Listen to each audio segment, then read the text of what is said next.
जय हिंद साथियों, स्वागत है हमारे चैनल। आज की वीडियो में देखेंगे, बताए थे हम पिछले वीडियो में बोले थे कि सिंधु जल समझौता में हम डीपली से जो है अगले वीडियो में बताएंगे। देखिए, सिंधु जल समझौता की बात करते हैं कि इनका इतिहास बहुत ही लंबा रहा है। हालांकि सिंधु जल समझौता के इतिहास कहा जाए तो एक बहुत ही लंबा रहा है। जब पहली बात ये देखिए, आखिर किस देश की जनसंख्या कितनी है। देखिए, चीन एक ऐसा देश है जो जिनकी जनसंख्या जो है 1,42,72,72,00,000 और 90,000 जनसंख्या है चीन देश का। यानी चीन देश में जनसंख्या जो है वो बहुत ही ज़्यादा माने जाते हैं। लेकिन उसके बाद भारत भी उसमें पीछा कहाँ है। 1,42,86,96,835 बताए जाते हैं। उसका यूएसए यानी संयुक्त राष्ट्र अमेरिका जो है 34,71,02,000 जनसंख्या है। आप बताइए, हम ये सबसे पहली बार जनसंख्या क्यों बोले सभी देश का।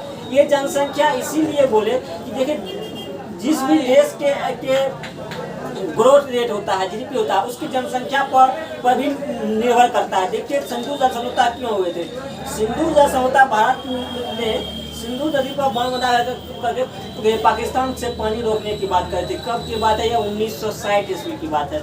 19 सितंबर 1960 ईस्वी की बात है कि भारत ने सिंधु नदी पर बांध बना करके जो है सिंधु नदी के पानी को पाकिस्तान से रोक दिए जाते थे। उस समय होता क्या, पाकिस्तान जो है पानी की लिए तरह जाते थे। इस समझौता को करने के लिए चीन और अमेरिका के भी दबाव हुआ और सभी देश एक दूसरे देश दो देश में लड़ाई होता है। जैसे कि अभी देखिए, रूस यूक्रेन के लड़ाई में भारत हमेशा यही चाहता है कि दोनों देश की जो है बीच जो है लड़ाई जो है अस्थिर हो जाए। वहीं जो है उस समय में नेहरू जी की सरकार थी और उस समय में चीन और अमेरिका जो है वो इस समझौता को एक दबाव जगह के बोले नहीं, इस समझौता को होना चाहिए और दोनों देश के बीच समझौता होना चाहिए। ऐसा बांध बनाने ये नहीं चाहते थे कि सिंधु नदी पर बांध बनाया जाए। उस समय में नेहरू जी की सरकार थी। नेहरू जी प्रदेश के प्रधानमंत्री हुए थे और सिंधु जल संधि पर जो है दोनों देश यानी कि पाकिस्तान और हिंदुस्तान दोनों देश मिल करके जो है एक संधि की और उस संधि पर जो है दोनों देश के नेता जो साइन किए। यानी कि भारत की चीनों का कंट्रोल जो है पाकिस्तान को दे दिया।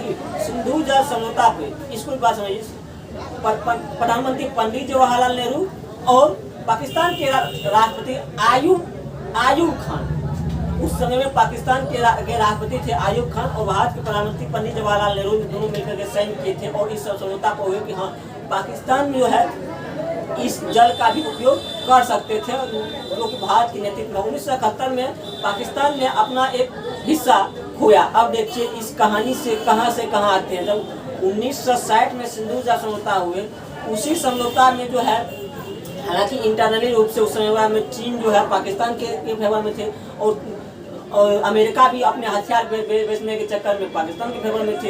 एक रूस हमारा ऐसा देश है जो हमेशा हम घुटने टेक करके भारत के साथ हमेशा से रहा है और हमें विश्वास भी है कि हमेशा से रहेगा। लेकिन बात ये नहीं, बात चलिए देखिए, इंदिरा गांधी की सरकार जब आई थी 1971 में बात है कि पाकिस्तान ने अपने नौटंकी के बल पर के कारण अपना एक हिस्सा, एक बहुत बड़ी हिस्सा को उन्होंने खो दिया, जो बाद में बांग्लादेश का हिस्सा बन गया। अब देखिए, बांग्लादेश, आप बताइए, बीच में भारत है, एक साइड पूर्वी पाकिस्तान और दूसरी साइड पश्चिमी पाकिस्तान, कैसे चलेगा।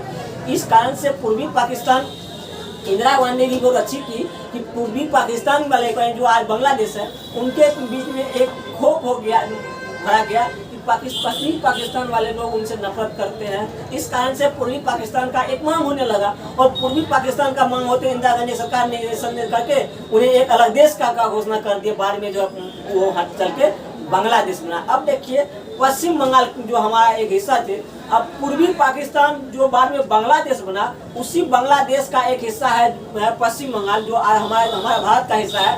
अब देखिए, वो पूरब हमारे देश के पूरब में है, लेकिन फिर भी पश्चिम बंगाल इसीलिए बोला जाता है क्योंकि बांग्लादेश के पश्चिम है, इसीलिए उन्हें पश्चिम बंगाल बोले जाते हैं। पाकिस्तान तो एक तो ये झटका लगा 1971 में कि अपना देश का एक आधा हिस्सा खो दिया। दूसरी झटका इसको बहुत जल्द लगने वाली है, ये भी एक खुशखबरी के तौर पर लिया जाए कि बहुत जल्दी पाकिस्तान से बलूचिस्तान एक देश बनकर अलग हो रहा है, यानी पाकिस्तान 3 टुकड़े में टूट गया अभी तक में, और पाकिस्तान जो बचेगा थोड़ा सा उन पर चीन का कब्जा है। सिर्फ इसी सड़क से चीन जो निकाले हैं अपना व्यापार कर रहे हैं, चीन का उस पर कब्जा है। अब देखिए बात चलिए फिर सिंधु जल समझौता में। सिंधु जल समझौता जो है 1960 में 19 सितंबर 1960 के में जो दोनों देश भारत पाकिस्तान के बीच जो समझौता हुआ है, इस समझौते को लेकर के देखिए सिंधु नदी कहाँ से निकलती है, इंडस, इसे इंग्लिश में बोलते हैं इंडस वाटर ट्रेडी। अब देखिए इंडस वाटर ट्रेडी जो है ये लाहौर में से होता है। ये इंडस हिंडवट पर्वत है, और क्या कहते हैं इंडस एक नदी जिसे सिंधु नदी भी हिंदी में कहते हैं। देखिए इंडस पर्वत उसी इंडस को लेकर के जो है आज हमारे देश का नाम इंडिया रखा गया है। इंडिया वही इंडस नदी पर ही रखा गया, तो स्वाभाविक है लाहौर पर भी भारत का अधिकार होना चाहिए। जब लाहौर में हिंदवत पर्वत है उससे हमारा देश का नाम जुड़ा हुआ हिंदुस्तान है, इंडस नदी है, इंडस नदी से हमारा देश का नाम जुड़ा हुआ इंडिया है, तो लाहौर पर भी अधिकार भारत का होना चाहिए। अब देखिए इसमें शास्त्री जी के काल का, जब हम लाहौर की बात करते हैं तो उसमें लाल बहादुर शास्त्री जी की काम करते हैं, और ताशकंद समझौता बहुत ही खास माना जाता है। एक समय था, उस समय में जो भारतीय सेना ने सरकार के बिना आदेश के, भारतीय सेना में एक ऐसी जुनून थी उस समय में कि सरकार को पता भी नहीं था कि हमारी सेना कहाँ तक गई है। सुबह होते होते जो है हमारी पूरी भारतीय सेना ने पूरी पाकिस्तान में जो है वहाँ क्या कहते हैं लाहौर में जाकर के सुबह में बैठे हुए थे, उनको पता भी नहीं था कि हम लाहौर में चले आए। वहाँ पर झंडा करके जो है वापस सलामी दे रहे थे और सभी लोग वहाँ पर नाश्ता कर रहे थे, तो उसको पता चला ये तो लाहौर में कब्जा कर लिए। भारत को ये घुसखोरी पता चला कि हमारी सेना ने लाहौर में, पूरी लाहौर में जो जाकर के झंडा गाड़ दिए। बाद में इस बात को जो है इसको अमेरिका और चाइना को रहा नहीं गया, ये सबको रहा जाता कहाँ, ये सब तो एक कहा जाए तो अभी भी जो है ये अपने व्यापार को इसमें इतना नीचे गिर गई है, इतना नीचा गिर गया है कि ये पाकिस्तान जैसे नालायक देश का भी चमचागिरी करना शुरू कर देते हैं एक अंतर्राष्ट्रीय मंच पे। पाकिस्तान जैसे नालायक देश का भी अंतर्राष्ट्रीय मंच पे जाकर जो है चमचागिरी करना शुरू कर देते, क्योंकि उसको व्यापक, इसको अमेरिका को है हथियार बेचना, उसको है अपना प्रोडक्ट को बेचना। तब बाद जाकर के ताशकंद समझौता में जो है शास्त्री जी से दबाव बना के रूस भी, उस समय में रूस भी दबाव बनाया गया, और दबाव बनाया गया जो फिर लाहौर को वापस कर किया गया। लेकिन देखिए आज लाहौर को अगर स्वाभाविक है तो लाहौर को हमारे देश की सेना ने शहीद हुए हैं, तो पूर्णतः लाहौर पर अधिकार भारत का होना चाहिए। उनके बाद अक्साई चीन के बारे में तो हम बता ही दिए थे चीजें। लेकिन देखिए ये सिंधु जल समझौता जो है, सिंधु नदी जो ये भारत और पाकिस्तान के बॉर्डर होकर के बहती है, और ये जो है पश्चिम बंगाल दिखाते पंजाब होकर के ये जो है अरब सागर में गुजरती है। इसको नक्शा में देखिएगा, ये चीन के रास्ते होते हुए हमें जम्मू कश्मीर को छूते हुए ये भारत और पाकिस्तान के बॉर्डर होकर के ये जो है अरब सागर में जाती है।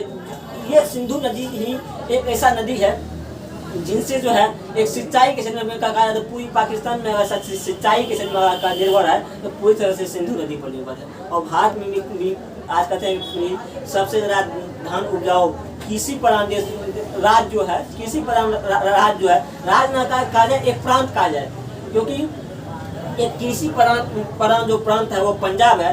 उसका मुख्य भूमिका यही है कि सिंधु नदी के किसी भी नदी के क्षेत्र में और जो भी प्रांत होते हैं उनमें जो है उनका कृषि एक जिसमें और भारत एक कृषि प्रधान देश रहा है। इस सारी घटनाओं को देखते हुए हमें लगता है कि देखिए ज़्यादा पाकिस्तान, अब देखिए अब वो था 1960 का भारत, अब है 2023 का भारत। आज भारत जो है पूरी दुनिया में जो है परचम लगा रहे हैं, ये बात में हमें गर्व है। आज जैसे ही पाकिस्तानी आतंकवादी को बढ़ावा देते हैं तो इस बात को लेकर के जो है हमें दुनिया के सामने अपनी सर ऊंचा करके भी रख सकते हैं कि जो देश आतंकवादी को बढ़ावा देंगे उनके खिलाफ हम सिंधु नदी पर आज की डेट में बांध बनाएंगे, और बांध बना करके जो पाकिस्तान को एक सबक सिखाया जाता है। आप ही क्या रहा है कमेंट में जरूर बताइए। तब तक के लिए जय हिंद, जय भारत, वंदे मातरम।